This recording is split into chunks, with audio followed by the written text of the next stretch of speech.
Financial crises don't happen to economies. They grow inside them quietly during the good times while everyone is celebrating. Now, that is the uncomfortable truth at the heart of what we're presenting today. If you look at the Asian financial crisis of 1987 and the global financial crisis of 2008, side by side, they look completely different. One started in a currency market in Bangkok, the other in a mortgage-backed securities market in New York. 11 years apart, different continents, different instruments, different victims. And yet, when you go one level deeper, they were the same crisis, fundamentally, structurally, mechanically, and at the level of basic logic. The same engine produced both of them. Now, the engine has three moving parts. First, stability. That leads everyone to believe that risk is gone. And that conviction in itself is a danger. Second, under that false sense of safety, debt rises and funding shortens. And when opacity increases, the system becomes maximally fragile at exactly the moment it feels the safest. Then third, a small trigger can easily expose reality. And because of the interconnections built up during the boom, contagion spreads, the crisis easily spreads to the whole system. Now, here is what we'll walk you through today: the causes of each crisis, how collapse spreads, there are structural similarities, the warning signs that existed before the crisis, and why the pattern repeats. Now, let's start with the Asian crisis. What made Thailand the spark, and why did that spark set the whole region on fire? So now, let's move on to the Asia financial crisis. Before 1997, there was an East Asian miracle. Many Asian countries such as the four Asian tigers and Thailand had gigantic growth in GDP, exports, and foreign investment. They also had fixed exchange rate with the US dollar. However, they had a high foreign borrowing and current account deficits. The government lacked regulation to the market and allowed companies borrowing massive amounts of money from the foreign countries. Furthermore, the rapid growth in stock and real estate market formed a bubble for the financial crisis. The trigger point was Thailand. She liberalized interest rate and capital flows. This attracted large amounts of capital inflows and external borrowing, so the real estate and stock bubbles become larger. After 1996, the bubble burst as the export slowed down. The foreign investors started withdrawing capital and speculators attacked the economy. Thailand couldn't absorb all the currency selling. This led to the devaluation of Thai baht and the loss of peg. Furthermore, the crisis spread to other countries. The investors lost confidence and withdrew capital from other Asian countries. The speculative attack also threatened the currency. There was a competitive devaluation across all the Asian countries for export competition. Lastly, the depreciation of currency caused the balance sheet effect and exploded the liability value. For the impact, the currency caused economic declination and negative GDP growth. The unemployment rate increases.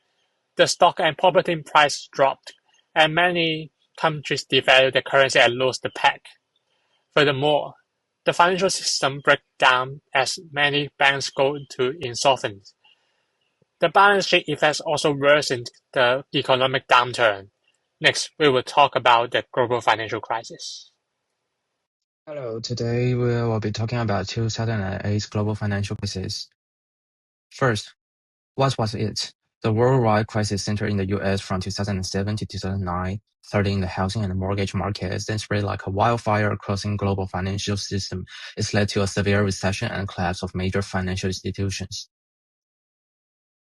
Let's start with pre-crisis environment. In the early 2000s, a long period of low interest rates and easily credits made borrowing extremely cheap. Consequently, U.S. house price skyrockets, creating a massive housing bubble, while households, investors, and banks pile on debts and leverage on to bet on ever-rising home values.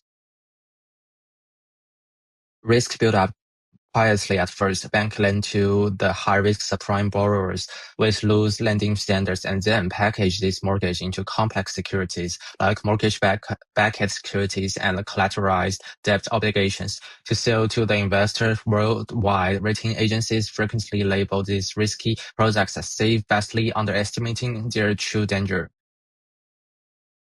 Then the bubble burst. Around 2006 to 2007, U.S. housing price peaked and began to fall. Mortgage defaults, especially among subprime borrowers, spiked sharply, and the values of mortgage-backed security collapsed. The crisis hit a breaking point in September 2008. Major financial institutions faced catastrophic losses, and the collapse of Lehman Brothers triggered in a global loss of confidence and devastating credit freeze.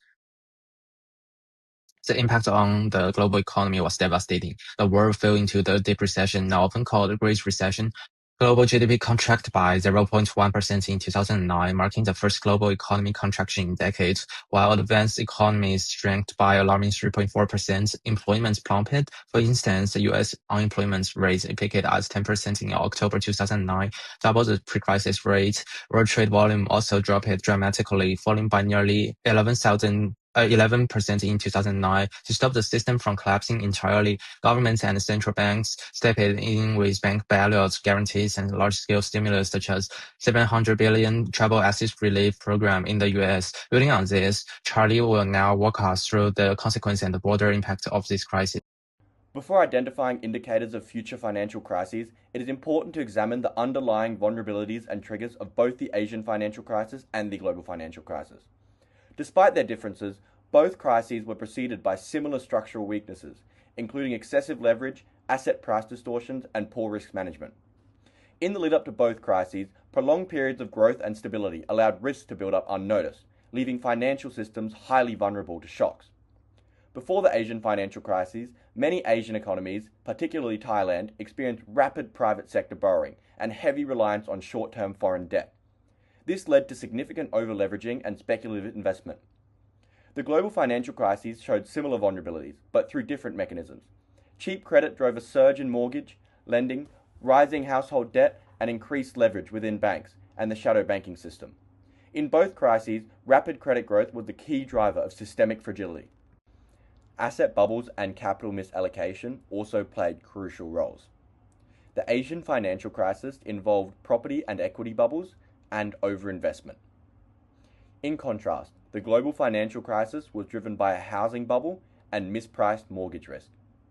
In both these cases, rising asset prices created a false sense of stability and led to inefficient allocation of capital. Weak risk management further amplified these vulnerabilities. In both crises, risks were consistently underestimated and not properly regulated. In the Asian financial crisis, this was seen in poor banking supervision and exposure to currency mismatch risk. In contrast, the global financial crisis involved failures in credit rating agencies and weak regulation of complex financial products. In both crises, triggers played a significant role in exposing these underlying weaknesses. During the Asian financial crisis, external pressures such as a strengthening US dollar and falling exports led to speculative attacks and sharp currency devaluations. In the global financial crisis, the trigger occurred when housing prices fell, leading to rising defaults and collapse in mortgage-backed securities and credit markets. While the triggers differed, both crises occurred when shocks hit highly leveraged and mispriced financial systems. My part is about the extent of the crisis. First, on GDP growth, the Asian financial crisis caused significant regional GDP collapse. For example, Indonesia's economy shrank by 13% after the crisis. The global financial crisis resulted in a less severe but more global recession in comparison. On currency behavior, emerging Asian currencies plummeted by up to 80% during the Asian financial crisis, while the US dollar actually strengthened during the global financial crisis as investors sought a safe haven. Next, the Asian financial crisis triggered civil and political unrest across Southeast Asia, including the fall of Suharto regime in Indonesia. Meanwhile, the global financial crisis caused the rise of Western social movements like occupying Wall Street. Socially, the Asian financial crisis led to sharp poverty spikes in a matter of months, while the global financial crisis produced a decade-long Great Recession. It's slower but more persistent. On policy response, the Asian financial crisis used high interest rates and mandated strict austerity with budget cuts. The global financial crisis, however, used near zero rates and quantitative easing, paired with massive government spending and stimulus packages. The global financial crisis response was far larger in scale. It used the trillions of dollars, while the Asian financial crisis response was more constrained by IMF conditions. To the next part, banking treatment also differed sharply. The Asian financial crisis enforced the closure of weak banks. There's over 50 banks closed in Thailand alone. The global financial crisis, however, bailed out systemic institutions deemed too big to fail, like AIG and Citigroup.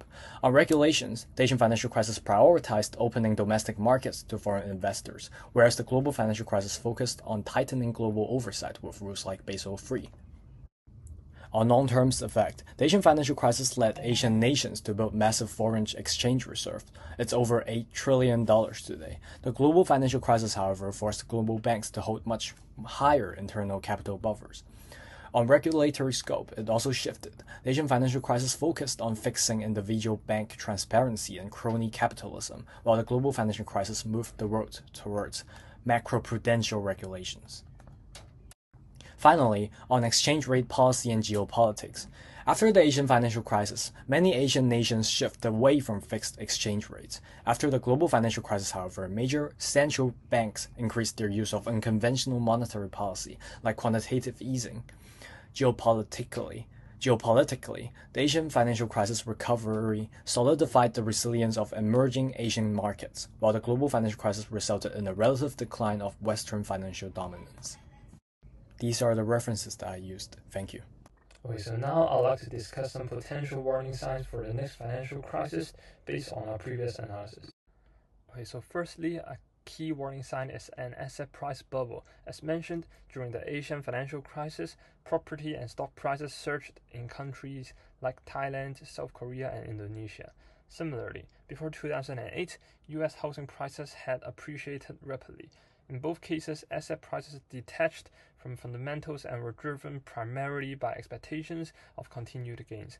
Investors bought the assets not because intrinsic value had improved, but because they believed prices would keep rising. These beliefs became self-confirming, causing asset prices to diverge from their perceived value. Nowadays, we may observe a speculative rapid inflation of stock prices and massive overinvestment in AI companies and infrastructure that may exceed the actual economic value generated, which may signal an AI bubble where highly valued technology stocks rest on uncertain fundamentals. Secondly, rapid credit growth and high leverage are also critical signs. Before 1997, many Asian firms and banks borrowed heavily, often in US dollars. Before 2008, households and banks become highly leveraged through mortgages and complex financial products like collateralized debt obligations. Leverage is dangerous in the sense that even a small decline in asset values can wipe out equity and cause insolvency. Therefore, a crisis may be anticipated when private debt expands much faster than the real economy, leaving borrowers vulnerable to falling prices or funding disruptions. Thirdly, moral hazard and bailout expectations. Markets become unstable when participants believe they will be shielded from the full downside of risky bets, which encourages them to take on excessive risks. In 1997, there's crony capitalism, which refers to the close political and business ties, which encourages Asian banks and conglomerates, such as chaebols in South Korea, to take on excessive risks, assuming the government would never let them fail. In 2008, the perception of too big to fail led Wall Street firms to take on a catastrophic risk, expecting rescue. So nowadays, this pattern persists. When Silicon Valley Bank and Signature Bank failed in 2023, the US government stepped in and guaranteed all deposits, including those uninsured ones. This strengthened the belief that authorities will always intervene if necessary. Consequently, investors invest billions into speculative assets like unprofitable AI companies, believing central banks will step in if market slumps. In conclusion, while the next crisis may look different, the warning signs will be familiar. Asset bubbles, excessive borrowing, and moral hazard. Recognizing them can help us anticipate and prepare for the next crisis. Thank you. So now we've seen the causes, the amplification, the similarities, the warning signs. Now let me bring this together. Why do financial crises repeat? Not because we forget the last one, but because the boom that follows creates powerful new incentives to ignore the next one. Risk is ignored again, and the same dynamics return. The cycle rebuilds itself. And the Asian financial crisis, as well as the global financial crisis, were separated by a decade and an ocean, but what both crises reveal runs on the same model. Stability hides risk. Obviously, depth amplifies shock, and opacity conceals fragility. Interconnections spread collapse, and crucially, risk creators are not risk bearers. In 1997, politically connected lenders in Bangkok extended fragile credit, and when it collapsed, ordinary workers paid. In 2008, mortgage brokers originated loans they knew were bad, packaged them into securities, sold the rest on, and walked away. Everyone else paid. That asymmetry is not an accident. It's structural, and it wasn't fixed after either crisis. Now, what signals the next crisis? Fast credit growth, asset bubbles, short-term funding risks, low compensation for risk, and the oldest warning sign of all, this time, it's different. Because crises are symmetric, not accidental, incentives drive fragility. Policy responses are political, and who gets bailed out, on what terms, and who bears the cost are political decisions. And the crisis-making architecture hasn't been fixed. Now, financial crises are not shocks to the system. They really are built into it. Thank you very much, and thank you to my coworkers that did an incredible